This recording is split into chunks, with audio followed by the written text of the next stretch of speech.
I'm very pragmatic about what does it take to make life work. But what I want you to know is Australia, of all the places on the face of the earth, when I was talking to my client, he was saying, Tony, of all the places on earth, there's one place you'd pick to have a great quality of life with your family that will weather the storm the best, it's Australia, by far. You guys are in the best place on earth to make it through this situation and take advantage of it. But the real secret is, whether you suffer or whether you succeed is not going to be based on the season. Some people freeze to death in the middle of the winter. Other people ski and snowboard. It really comes down to what are you going to do? So as I was coming here, I was thinking, what can I do to show you how to take advantage of the season? What can I do to show you how you can absolutely, doesn't matter what the season is a bad season financially a good or bad time to start a business? Tell me, which one? When the economy is toughest, is it a good or bad time to start a business? You tell me. Which one? Well, of course, that's what he expects me to say is good. But it's the truth. If you look at the Fortune 1000 companies around the world, 65% of them were started in a depression or a recession. The reason is they were started with somebody when all the competition was freaking out. Somebody could start, like Apple Computers, in the middle of a recession with selling their Volkswagen bus and coming out with some ideas because everybody else was scared and wasn't willing to do whatever it took. Disney started in the Depression. Right? Fortune magazine started in a depression. How are you going to build your fortune in the middle of a depression? It's why they're one of the strongest companies in the magazine business, and a business that's pretty horrible for most people. If you look at Microsoft, it was a recession. You look at the best and most powerful companies, it's because they understood something that's really critical, and that is, don't ask it be easier, ask and make yourself better. If you get strong during the tough time, you'll dominate for the rest of your life. But what I think would be useful is maybe walk you through a tool that I've got that I've developed over the years to turn companies around. And the fundamental tool is there are areas of your business, every one of you in this room, no matter what your business is, if you're in business, you're probably doing something well. How many got some area of your business you're proud of, whether it be marketing or sales or the product or the service? How many got an area you're proud of? Say I. How many got an area you're less than proud of? Say I. The challenge is, where does our energy go? To the areas we feel most skilled and powerful in, or least skilled and least powerful in? Which one? No, our energy tends to go to the areas we feel most powerful. We do what makes us feel good. We do what we feel competent in, not what we feel incompetent in. And business is complex. It doesn't have to be, but it is. So I thought maybe there'd be a format I could give you today is, let's walk through what the business environment's really like right now, and then let's see if we can walk through what are the areas that if you were just to do this, if I never saw you again, and my goal is to see you again, my goal is to add enough value, go, okay, this is no brainer. I'm going to take 4 days when Tony comes back, I'm going to go in this experience and be immersed and grow my business 30 to 100%. But if I don't, here's what I want you to do, or if you don't. I'm going to cover 7 areas that are what I call the 7 forces of your business. Each force has a forceful impact on your level of success or failure, profitability, etc. There's some areas I bet you're doing good in. Some areas you could do better in. Some areas you're very weak in. The problem is, a chain is only as strong as its weakest what? And in business, so many businesses go through challenges because those weak links are the ones that destroy you, not your strengths. It's true around the world, but actually Australian business is interesting, a little bit more intense than even business in the US in one category. What percentage of Australian businesses are still alive 5 years after they start? Who knows? What percentage of Australian businesses are still alive 5 years after they start? I'll give you a clue. 90% of all Australian businesses are gone in the first 5 years. If you and I are going to really make this thing work, it's that we got to look and say, okay, why do businesses, why do they fail? Why do so many businesses fail? Why is it? I mean, good-intentioned people, smart people, strong people, and yet they still fail. And many of them had good products, good services. They had great advantages when they start. They may have been successful for 3 or 4 or 5 years or even 10 years. And now they're gone. I will tell you what I've seen in my life, and I've had the privilege now of working around the world with 50 million people through my books and tapes and audio and video programs, but I've worked with 4 million people, 4 million from 100 different countries over the last 34 years. I can clearly tell you there's patterns you don't miss when you've been with that many people and that many businesses. And the one pattern I can tell you above anything else is most businesses fail because they fail to anticipate what's coming. Write that down. Write down, anticipation is the ultimate power. If you fail to anticipate, no matter how smart you are, you're going to end up reacting and your business will pay the price. And the price in the sport we're in is death, death of the business, just like a gladiator. Now, what do I mean by this? Maybe I can show you what I mean by giving you an example that more people could relate to. I want you to sit up in your chair with some energy. So I know you're in it. Sit up in your chair with some energy. Make sure the person next to you's got some energy. And I want you to yell out, I, if this describes an experience you really have. And I want you to be honest. If it doesn't describe an experience you have, don't say anything. But if it describes an experience you have, I want you to raise your hand and go, I, all right? So here's my question. How many of you in this room have ever experienced the total and complete humiliation that comes when you play a video game against a child? How many have had this experience? Say I! How many have had this happen more than once? Say I! Who always wins when you play a video game against a child? Who? The child. Why? Is it because they're smarter, quicker, faster? In fact, don't even tell me why. Think about how the process occurs. First of all, you don't play many video games, so you're smart. You don't offer to be a part of this game. It usually occurs because one of your children, or you maybe you're an aunt or an uncle to someone, or a friend, and they say to you at Christmas time, Auntie, Unc, somebody, Mom, Dad, play this game with me. And you say, no, I don't play those games. You go enjoy it. I'm no good at it. And they go, no, it's really easy. Let me show you. And they hand you this little gun. They go, just choon, choon, choon, choon, choon, bam, bam, bam. You just shoot guys just like that. It's so easy. And they go, come on, do this with me. And finally, you acquiesce. And then what happens? You should know you're being set up when they say, you go first. And what happens? You pick up that gun, and these aliens come at you, toom, toom, toom, and you're dead usually in about 3.8 seconds. Now the child takes the gun. What happens?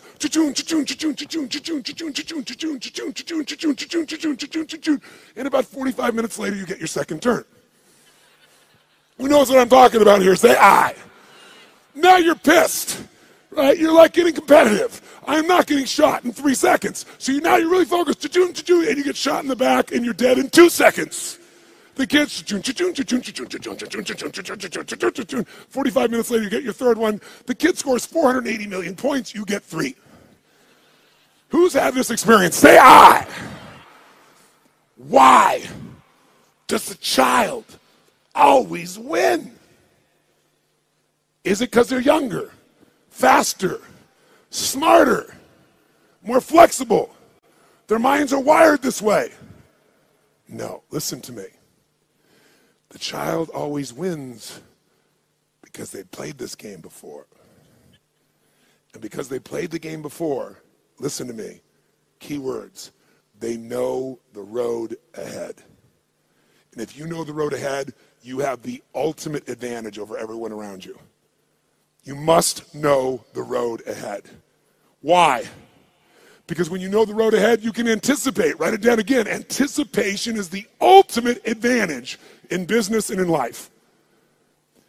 Anticipation, when you know the road ahead, you know what's coming. When you know what's coming, you can anticipate. When you can anticipate, what's the benefit of anticipation? When you anticipate, you're ahead of the game. If you're not anticipating, what do you have to do? React. And when you're in the game of business and you react, you're going to die. It's that simple. I don't care who you are. I don't care how long you've been in business. If you find yourself reacting, you're going to die. You're in business and you didn't anticipate some of the challenges coming up with technology, and all of a sudden it eats you up in a week, in a month. What you built 5, 10 years ago disappears. Who's seen this happen and knows what I'm talking about is real here? Say I. So we're talking about the most important skill of all here. Anticipation, because otherwise you're reacting. Why does the kid succeed? They played it so many times. Guess what they know when the game starts? First bad guy's here, second bad guy's here, third bad guy's here. They don't wait, they anticipate, and they take control. If there's one gift you could give yourself, is to know this. Write this down if you would. The biggest chokehold in any business, is always the owner/leader. It's the owner-leader's psychology or skills.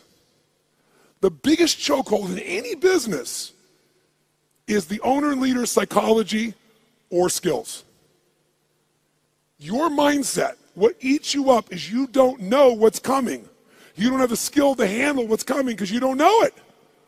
Or you're so beat up psychologically, emotionally by what you've been through, you can't find the answer. So as a result, you end up with a story that limits you. You end up in a state that limits you. What's stopping the business, another way of saying this is the story, the state, and the strategy of the owner or the leader. If you change that owner or leader's state, story, and strategy, you change everything. If you don't, they're not going to succeed. So Bill Gates is a gutsy bastard. Bill Gates has a lot, the guy took big risks. He was at Harvard, had a great education set up, wasn't doing so good, but he read a magazine article about the first personal computer called the Altair. And as he read it, he said, you know what? I think this is the future. He anticipated the changes that would come in the future.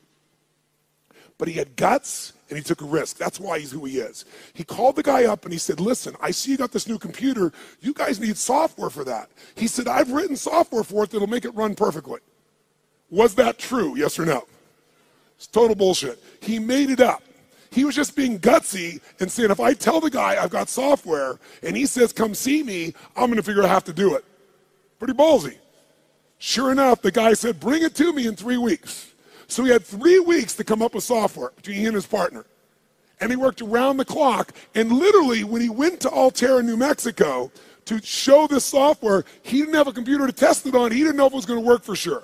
Thank God for his future, it worked. It was a gutsy, risky thing. He invested all his time and energy. He blew off his school. He did everything. And thank God for him, it worked. But that didn't make him wealthy. You know what made him wealthy? Something called MS-DOS. MS-DOS was software that he did not write. He bought MS-DOS that made him $3.5 billion for $50,000. Bill Gates bought it for $50,000 from somebody else. He saw IBM and he was studying his competition. And he said, they think they're in the computer business, and I think the computer business is going to become a commodity at some point in the future. I want to control the intelligence that controls those computers. So what I'm going to do is I'll offer the software and I'll just go buy it from this kid over here. Now, $50,000 is a huge sum of money. Most business people don't have guts, they don't take risks, and they don't invest. He said, I got to do this. Rolled the dice, got it locked up, went to IBM and convinced them. Now, IBM wanted it. What did IBM want to do? They wanted to buy it from him. He said, no, I'll rent it to you. They said, no, no, no. He said, look, you're not in the software business anyway. You're in the computer business. You don't want software. Software changes. You don't know that area. Let me do this for you. The biggest strategic, remember I said your life is controlled by your what? Decisions. That decision made him wealthy. That decision for IBM made them a has-been in a short number of years. You have to anticipate the shifts. Am I making sense with you here? Yes or no? So, what's the solution? The solution, listen to me, is constant and never-ending improvement on the areas that control the success or failure of your business. Constant, never-ending improvement. It doesn't have to be huge, but it has to be constant. Incremental improvements in the areas that matter on a regular basis, and you will dominate as long as you also anticipate.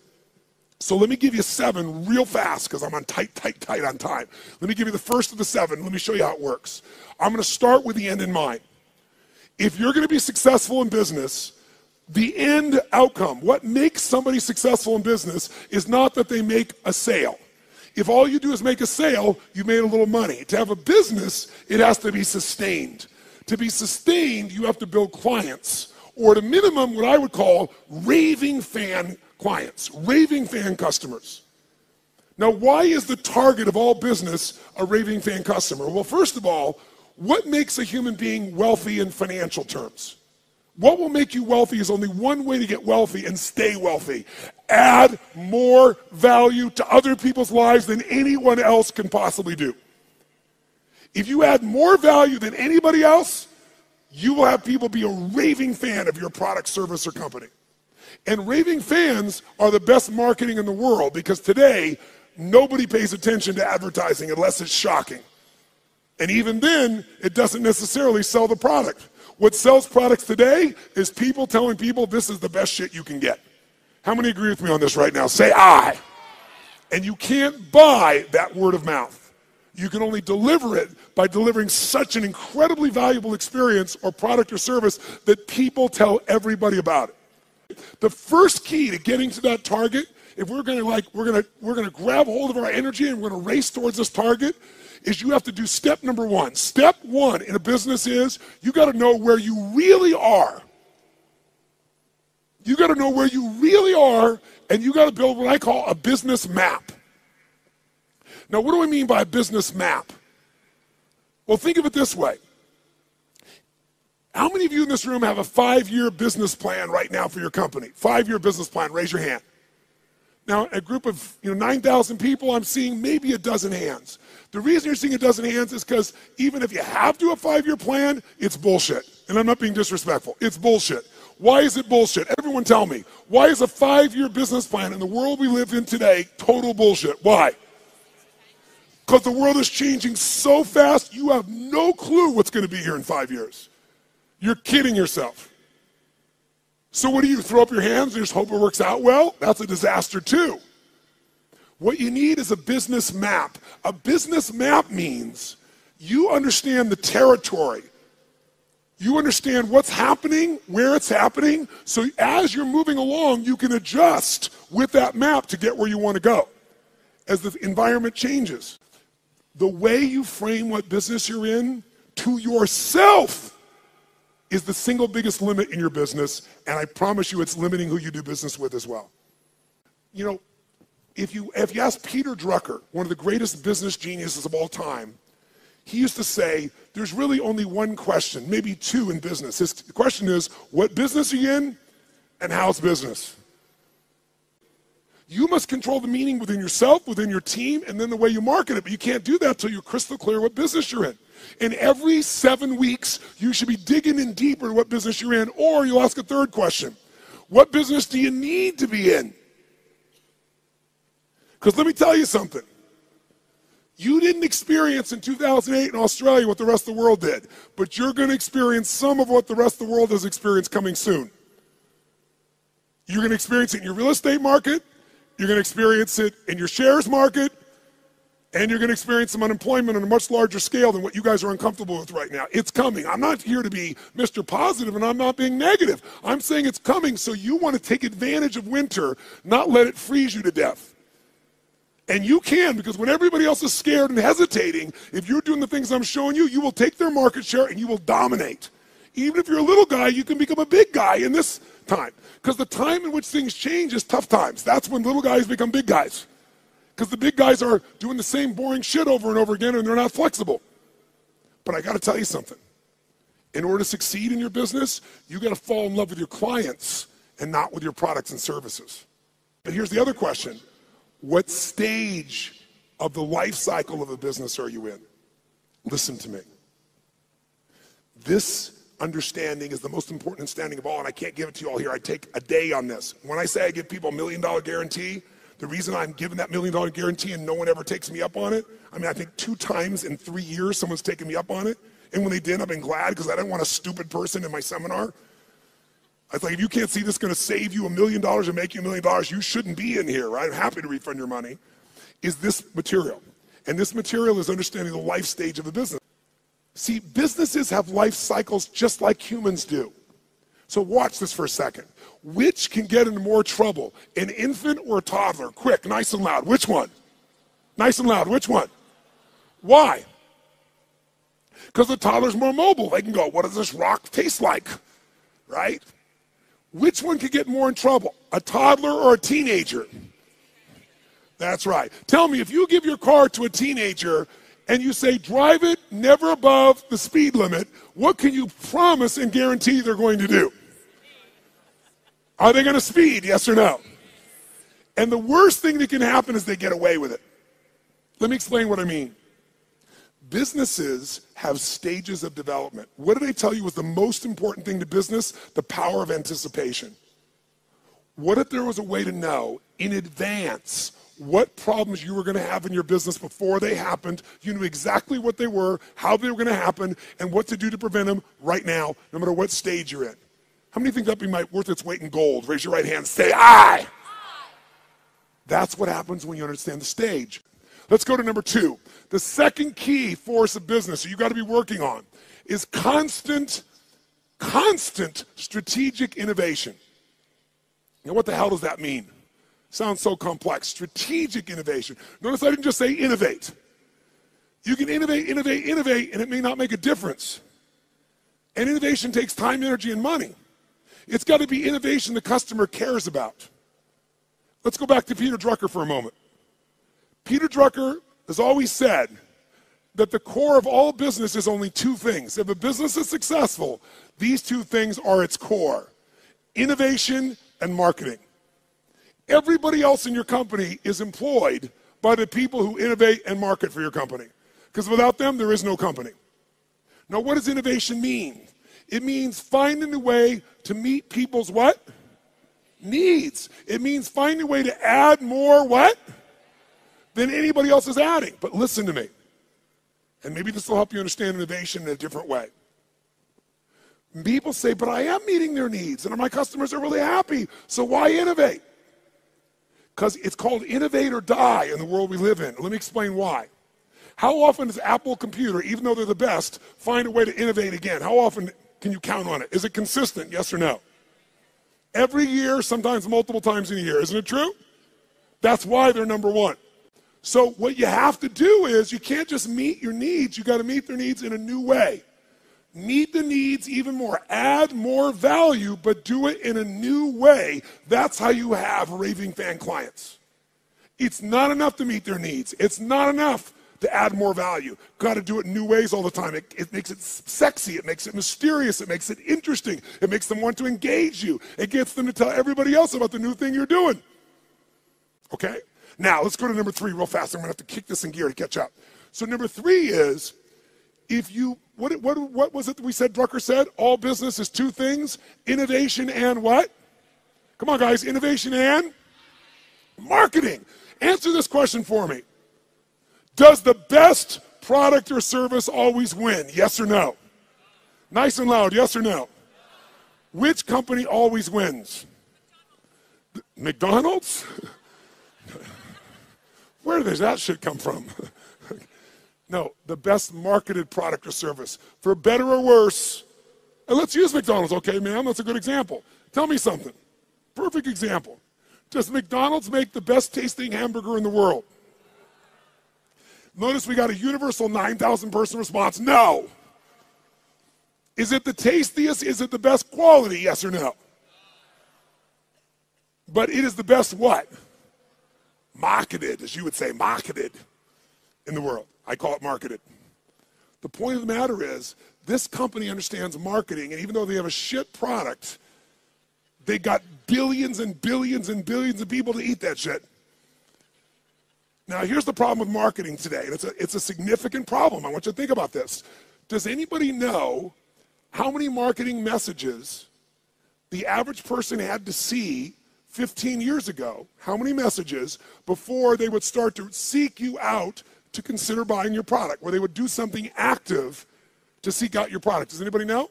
15 years ago, how many times did they have to see a message from you on average if you had a quality ad? The answer is 4. 15 years ago. Does anybody know what the number is today? 16. Now, what do you think that's done to companies' profitabilities? Add value. Does this make sense? Become an education marketer. Become someone that does value, because then you become the valued expert, not a stupid salesperson. because you're giving me something. And if you give me something, I want to give you something. I'd love to give you my business if you're going to give me something. But if you're just going to advertise, screw you. Raise your hand if you follow this. Say I. And then you don't have to go for 16 exposures. You can get somebody in one exposure. And they'll answer your emails. And they'll reach out to you.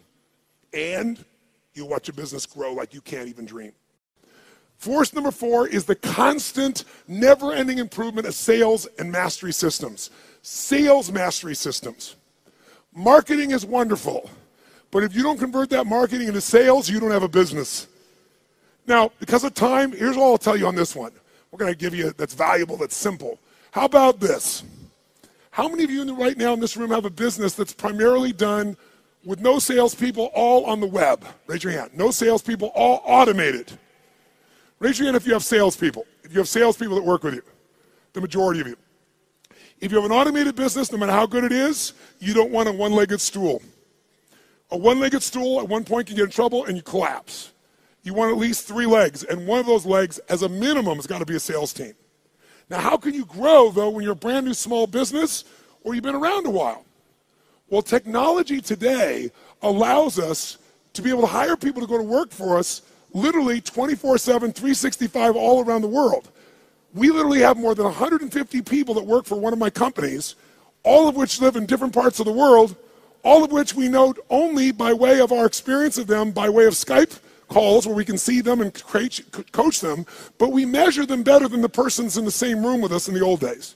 We know what they're doing every moment. We know people are responding. We know everything because it's all fed to us by the web. We have virtual companies now.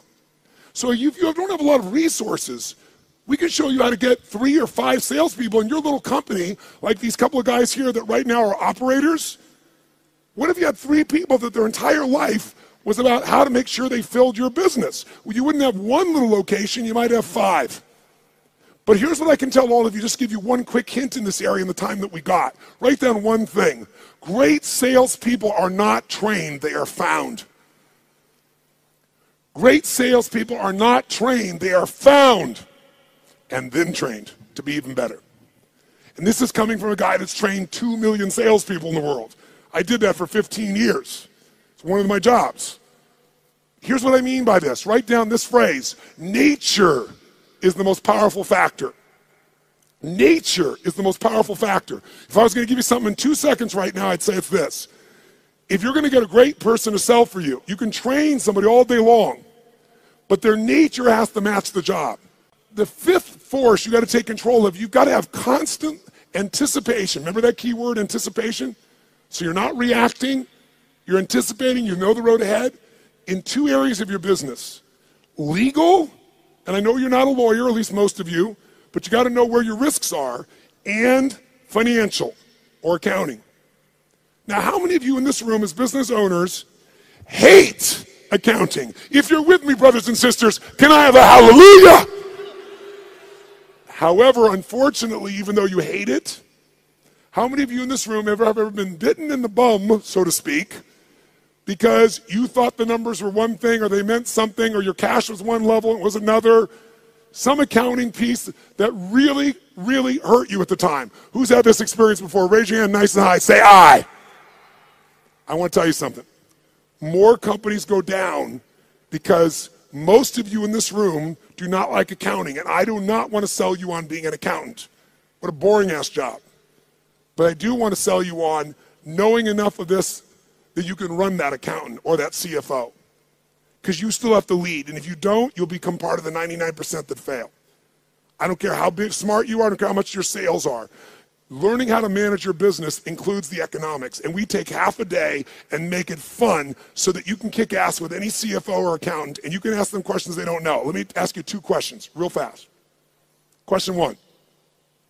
How many of you have a specific day of the month that you always go through your financials and you never, ever miss on your business? Raise your hand.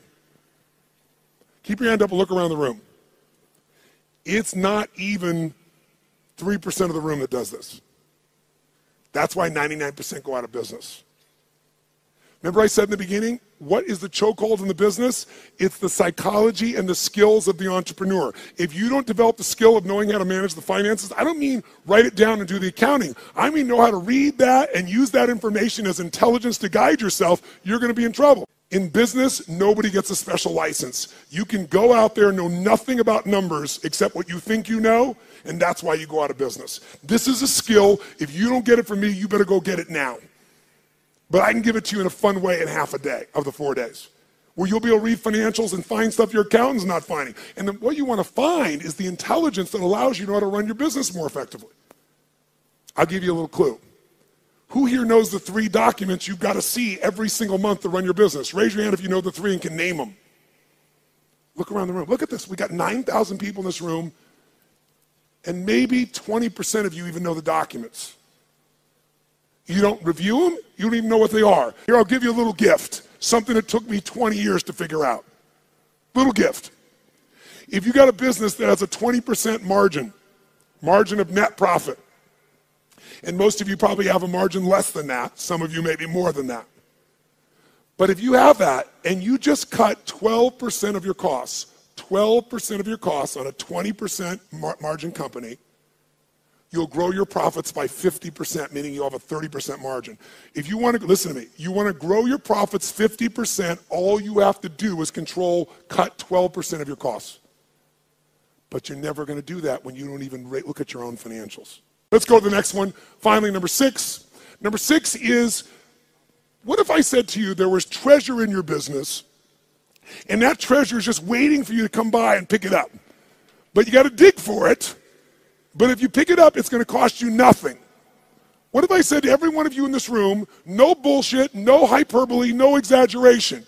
In the next 6 to 12 months, 18 months at the outside, in a tougher economy even, you could grow your business 30 to 130%, no exaggeration, no hyperbole.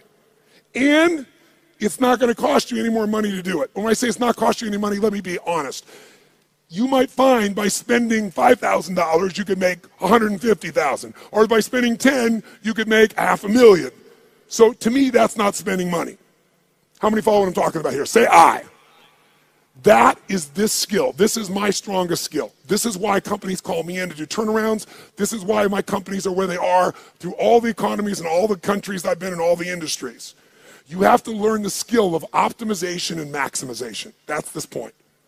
You have to learn to optimize and maximize your business on an ongoing basis. Now, what does that mean? It means figuring out how to do what you're already doing, where you get a geometric result from a bunch of small changes. Small changes that accumulate to create a geometric change. But you gotta master this. Go home and figure this out by itself if you want to, and you can start making progress right away.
sao xuyến lòng anh. Thì sao mấy em rồi ngày hay đêm ôm lười, chỉ nghĩ đến em thôi, đó là do anh đã yêu rồi, anh đã yêu rồi, anh đã yêu rồi. Anh đã yêu rồi, anh đã yêu rồi, anh đã yêu em mất rồi.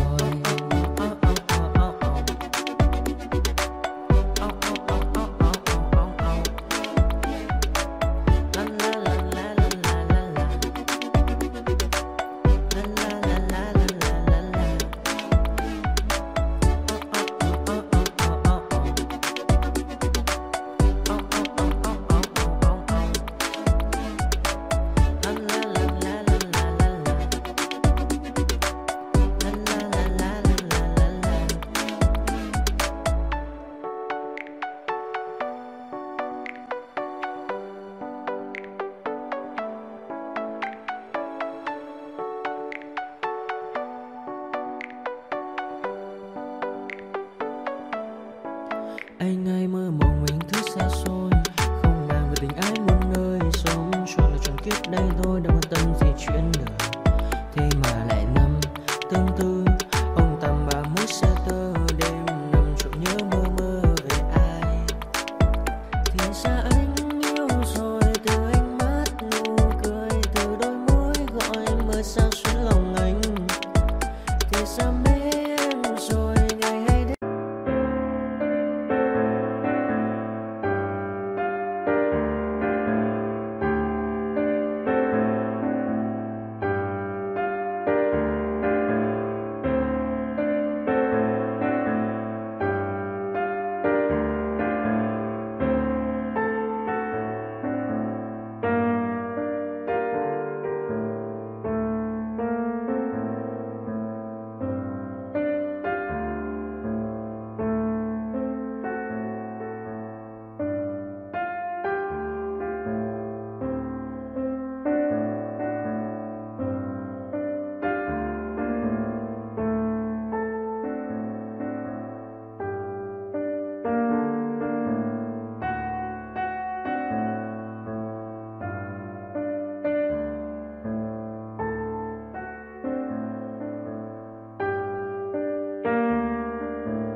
Hey kid, don't ever let them get inside your head. They'll tell you what to do in life instead of everything you know that you could get. Don't let them guide your life towards regret. I'll fight for what I love with every breath. My past is filled with things I won't forget. I use them all to push me to my best. So treat the worst of times just like a test.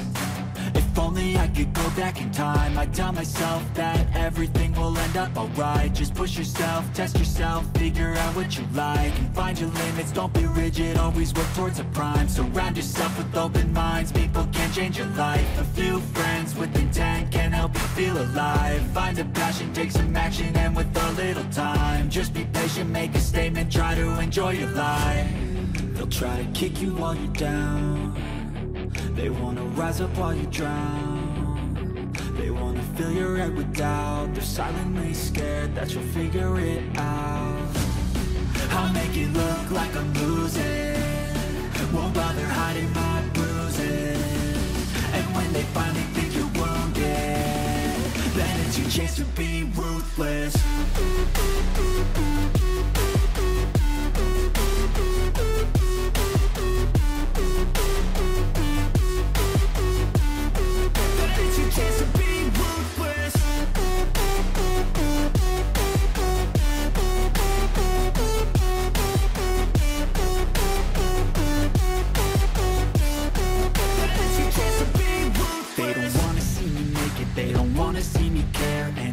I make some progress, I can see that they compare. I think everyone's against me, maybe something in the air. Am I paranoid? I swear a void is forming and they're scared I walk a